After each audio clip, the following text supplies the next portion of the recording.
Thank you, Charlie. All right, next up we have one of our headline speakers most of you are familiar with, Grant Cardone. He's CEO of Cardone Capital, international speaker, entrepreneur, and author of the 10X Rule, and creator of the 21 best-selling business programs.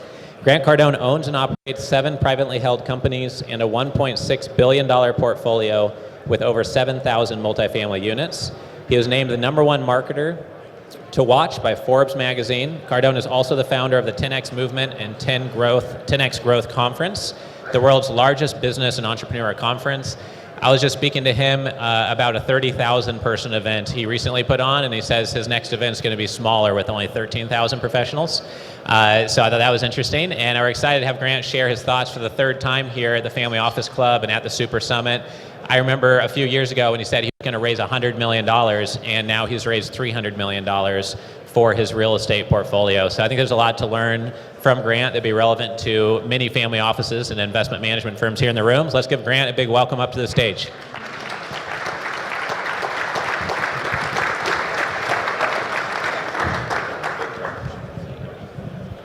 How's everybody doing? How's everybody doing?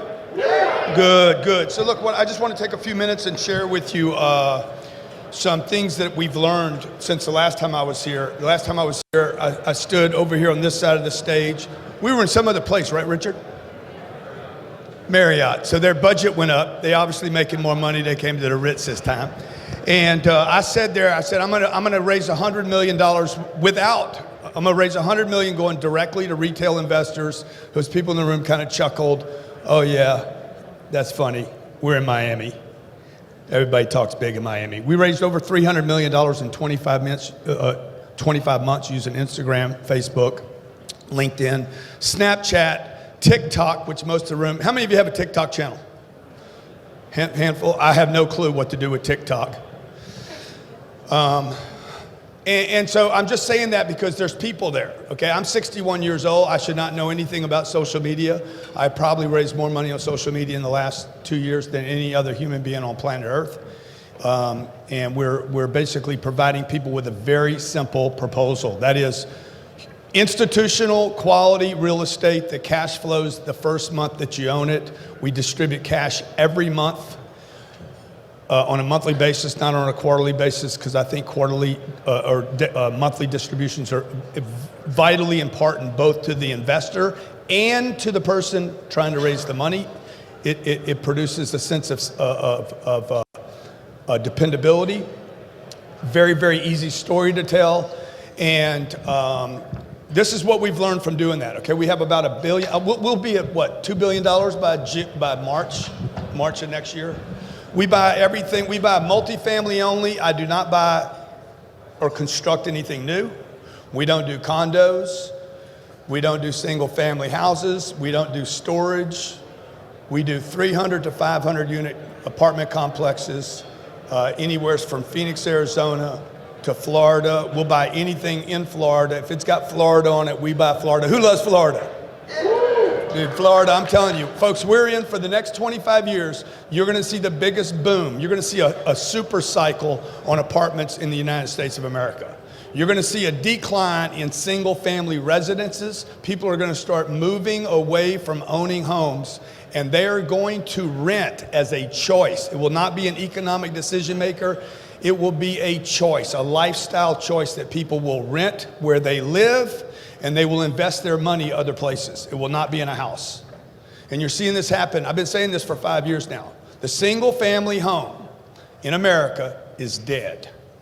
It's not coming back. It's never gonna come back. If you look at the last 25 years of interest rates in this country, they're going like this, and housing ownership is going like this too. And you can't blame it on millennials.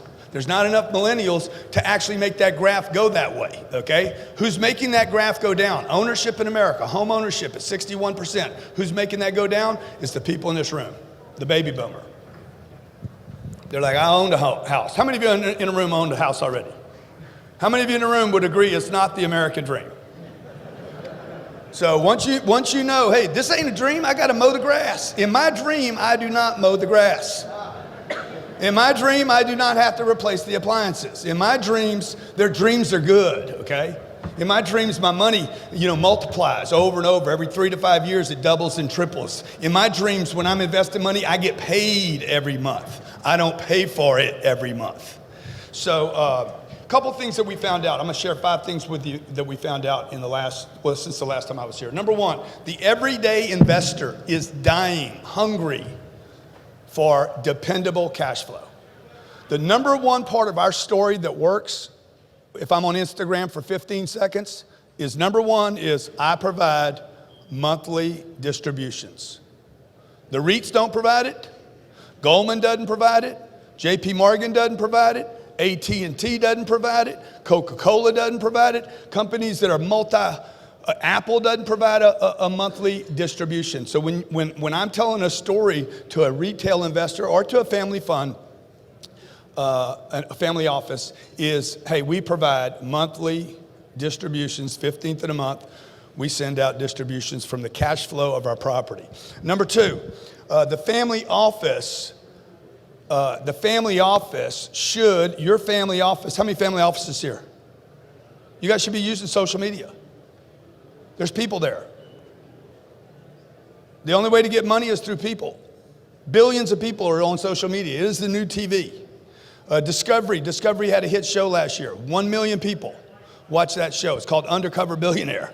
Okay, that was their hit show. Their first hit show in 3 years had 1 million people, right? I'll have 1 million people see my Instagram page this week. Without a TV channel, I can say what I want, do what I want. I'm not regulated. I can use it every 3 minutes, every 30 minutes, every 3 hours. I can do whatever I want with that page, okay? By the way, the retail investor never gets access to institutional size deals. JP Morgan is not going to communicate to the retail investor. They're not going to tell a story. They're on CNBC. That's their channel. Okay? Goldman's on CNBC. They're on the Fox Business. Instagram allows me to open up to billions of people on planet Earth that are sitting there watching their thread all day for everything from Floyd Mayweather to the crazy thing that happened in Golden Beach this morning to whatever I might want to promote to them. Number 3, relationships matter. We have the type of real estate that we buy today is typically an institution is either going to own it or I'm going to be competing with an institution to purchase it. So I will not buy a piece of real estate that other people are not interested in buying. I want 3 or 4 or 5 or 6 other players. I would like to have 15 people looking at the deal, down to 3 or 4 qualified people that will buy the deal, and I'd like half of those people to be institutions. Like I would love for Blackstone to be an actual buyer, a competitive buyer on a deal that I'm trying to purchase. Relationships matter, okay? And this is what I've learned. Who knows me and what they know about me matters more than what I'm going to offer for that property. The broker, the 1 or 2 brokers in every city, Houston, Austin, across Alabama, all of Florida. Tallahassee's different than Tampa. Tampa's different than Orlando. Orlando's different than Miami. There's 1 or 2 brokers in every market that control the market. The seller does not control the market. The broker controls the market. What that broker says about me to that seller will determine whether or not I get that deal. And so relationships definitely matter. Number 4, social media is completely underplayed by everybody in the commercial real estate market and in the financial markets. This social media thing is brand new. Richard's probably one of the only people in the family office space that is correctly using social media. There's 850 people here. Qualified people. I bought a jet 2 years ago from Gulfstream, and I said, hey, you guys should have me do your social media advertising. And Gulfstream was like, we don't think our buyer's there. I'm like, excuse me? We don't think the people that buy jets, that fly private, are using social media. I said, okay. Where I live in Golden Beach on Sunny Isles, the Regalia 38 unit Regalia building. When I bought a unit there, I said, I told the guy that sold me, I said, I should do your social media. I have, about 10 million people following me on social media. We raised a bunch of money on social media. You should have me do your social media. We don't think our buyer's on social media. I said, I just bought unit 33. Like, who in the room is on social media of some sort? You looked at something on a phone today. Okay, good. It's a TV, folks. This is not, it's nothing new about this thing. It is a TV in your pocket rather than a TV in your living room, okay? And it gives me the ability to communicate. I don't have to go through Fox Business anymore. I don't need Fox Business and their 300,000 viewers that are all skewed. I can communicate to anyone, anytime, any time of the day and control the advertising, okay? The last thing I would share with you is this, particularly in real estate and probably in all deals, bigger is always better. Bigger is always better. It is easier for me to do a $140 million real estate transaction just up the street, 507 units, one close, one deal, one due diligence. It's easier for me to do a $140 million deal than it is for me to do 5 deals that are $30 million each. And that $140 million deal, when things are right, will make me more money than the smaller deals. Easier to do, fewer people looking at them. It's going to make me more money, harder to build, bigger barriers to entry, bigger deals are always better. I did an event here in Miami because people matter. How many believe people matter? People matter. I drove up here today, got out of my truck. I said, keep it up front. He's like, yeah, Mr. Cardone, I'll keep it up front, please. He knows me. That guy knows me. I don't know him. He knows me. He knows me because of some dumb social media channel. Okay, and so I flip him the keys, he keeps the car up front. But his dad, his mom, his uncle, his aunt, somebody he knows, while he might not be an investor with me, somebody he knows might be. We hosted an event here February this past year, 2019. 34,800 people in Miami Marlins Stadium. Who's been to the Marlins Stadium before? You never been there with 35,000 people? Barely 3,500 people. Okay, I told Derek, I said when I was gonna use the place, I said, Derek, I'm gonna put more people in your stadium than have ever walked into your stadium, ever. He's like, that won't be hard. I said, yeah, but I'm gonna put 35,000 people in here. He's like, man, when do you want it? When do you want it? Let me see if it's available. Oh, it's available, trust me. I guarantee you it's available when I want it. He's like, what's your date? What's your date for your conference? I said, it's available, trust me. He's like, what is the date? Super Bowl weekend. How many of you think Marlins Stadium would be available Super Bowl weekend this year? Before the Super Bowl comes to Miami. Obviously next year it probably won't be. 35,000 people showed up for Marlins Stadium, and I'm not even in the event business. So the question I ask is, why would somebody running a family office, somebody trying to protect wealth, somebody trying to take care of their own family's wealth, why would you spend the time to put a bunch of people in a stadium? Because everything you want, somebody else has. And the more people that know you, the more people that know about your mission, whether you're running a charity, or you're trying to do an event like this, or you're trying to raise money for real estate, or you're trying to raise money for a hedge fund, or you're trying to protect your own money, the more people that know you, the better off you are. We're now in a world where the President of the United States, like I said this 6 years ago, if I could get half the people to hate my guts, I could be the president. And I think Trump heard it. He's like, that's what I'm gonna do. I'm gonna go on Twitter and get them to because if they don't know you, they can't help you. And there's a lot of people wasting time on social media, and there's a handful of people that are actually utilizing that platform to facilitate the things that they want. It just so happens at Cardone Capital, all we buy is real estate. All I do there, we do 2 things every year. I put people in events. We educate people on finance and real estate and sales. We work with Fortune 500 companies to increase their revenue in their company. And the rest of the time, what I do out of those 2 ventures right there is I take any leftover money that is created for my 7 businesses and I invest in real estate. And all that real estate does is a couple things. It's located in strong job markets, very big properties, 300 to 500, 700 unit properties. Could be in Maryland where we just closed a deal, could be in Houston, Texas, could be in Austin. All got kind of the same job story around them. A lot of hospitals, a lot of good schools, good areas. We're not looking for the most expensive. We don't buy condos on the beach.